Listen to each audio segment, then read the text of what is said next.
What is the essence of chapter 8? Krishna says, I am the Supreme Lord, governing all the yajnas through deities.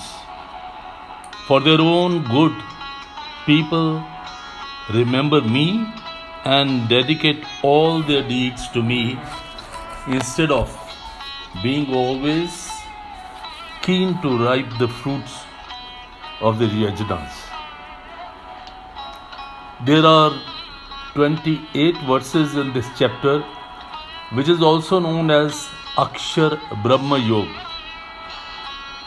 The Bhagavad Gita talks about Ishvara, that is the Supreme Lord, Jiva, that is the living entity, Prakriti, that is the material nature, Kal, that is eternal time, and Karma, that is the activities that which we perform.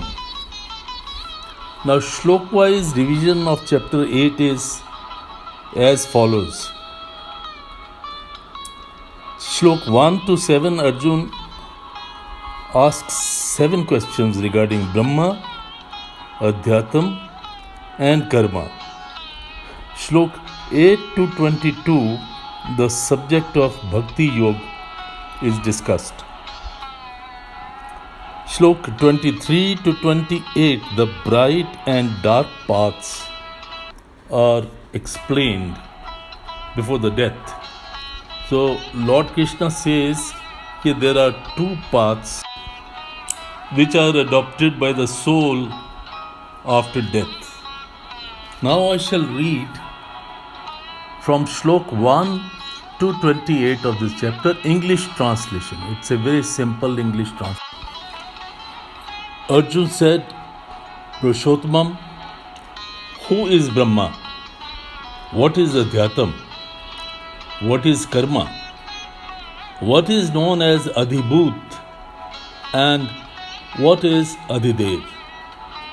Madhusudan, what is Adhiyagya? And how is it in the body? And in what manner are you known to the resourceful devotees? Lord Almighty said, Brahma is the supreme creator, and the soul in the body is known as Adhyatam. The creation by Brahma in the form of all living beings, and which is without any selfish motive, is known as Karma. All living beings who are born and who perish are known as Adhibhut, and the core Atman in the body is Adhyatam. And Arjun, I, the omnipresent Vasudev, in the body is known as Adhiyagya. The person who remembers me even at the end of his life and leaves the body while remembering me, in fact, attains me, there is no doubt about it. Kuntriputra Arjun, at the end of human life, whichever aspect is remembered by the dying man, he assumes the same in the next birth. The simple reason for this is that he has remained influenced with that particular aspect throughout his life. Therefore, Arjun, at all times you must remember only me, and you must also fight. In this manner, through the battle which you will dedicate to me, with mind and wisdom, you will assume my form. There is no doubt about it.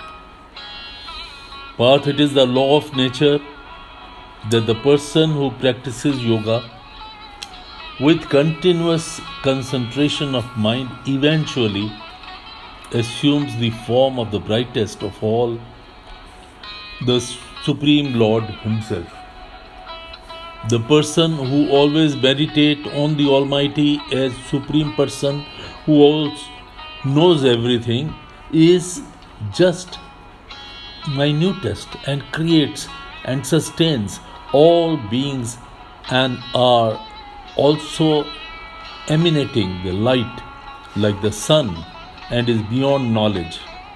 And he who remembers omnipresent Almighty, such a devoted person being during his last concentrating on mind in the middle of the forehead with a calm and peaceful countenance remembers me and becomes one with me.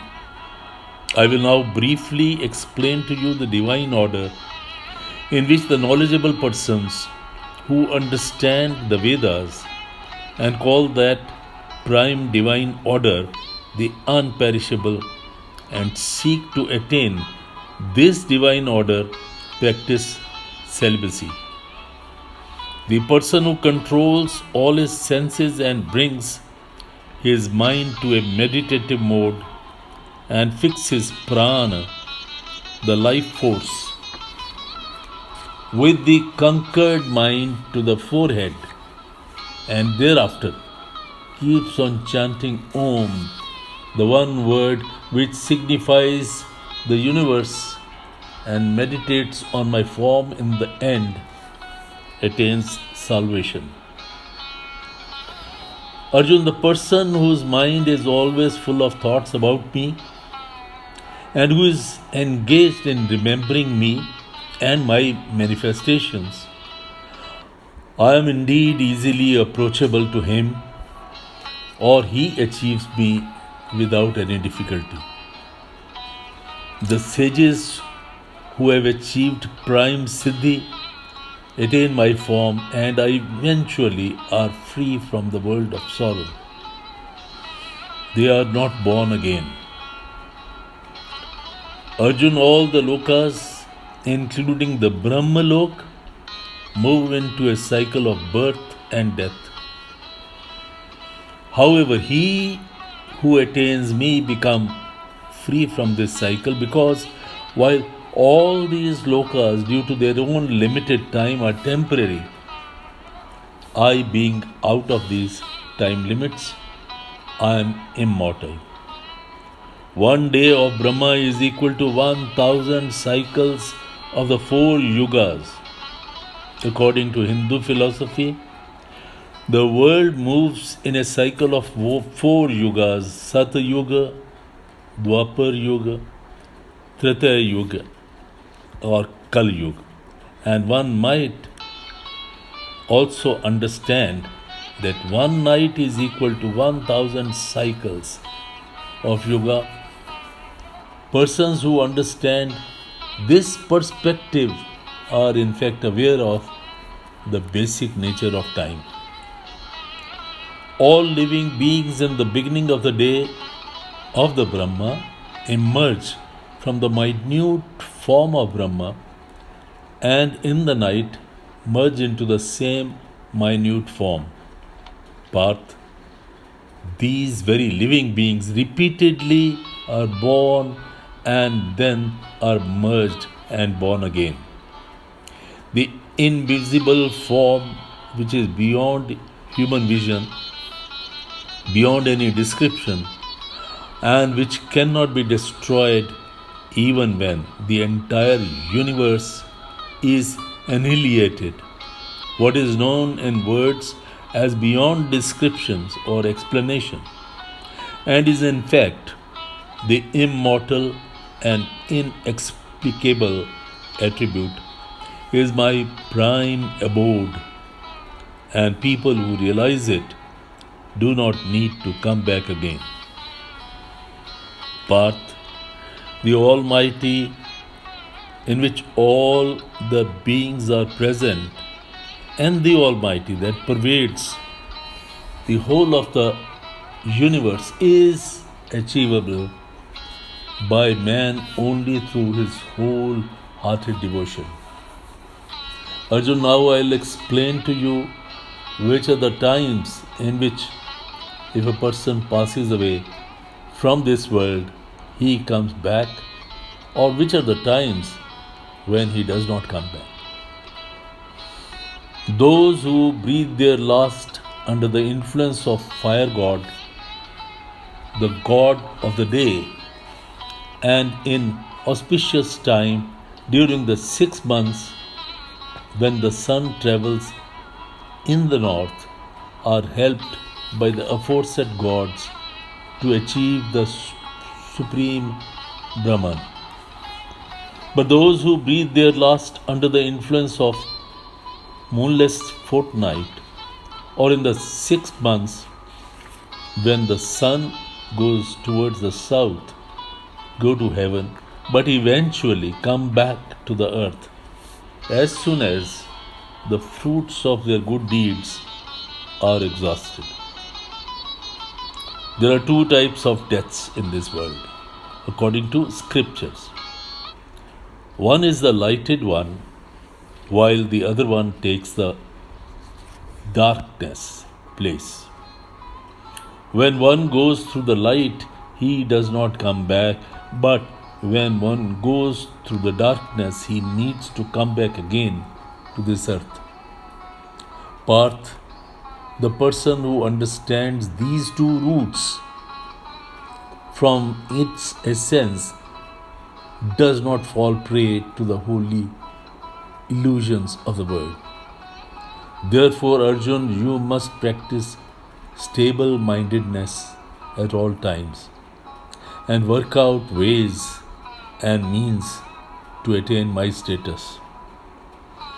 The person who understands this sacred knowledge to the core and who transcends the fruits of good deeds like yajna, devotional service to a good cause, dan, tapa, actually attains me. Lord Krishna emphasizes again and again the need to do your duty to the best of your ability without attachment to the result. He says again and again that anyone with devotion, with purity, with worship of mind, and with knowledge that I am present everywhere, ultimately attains me. There is no doubt about it. He becomes one with me.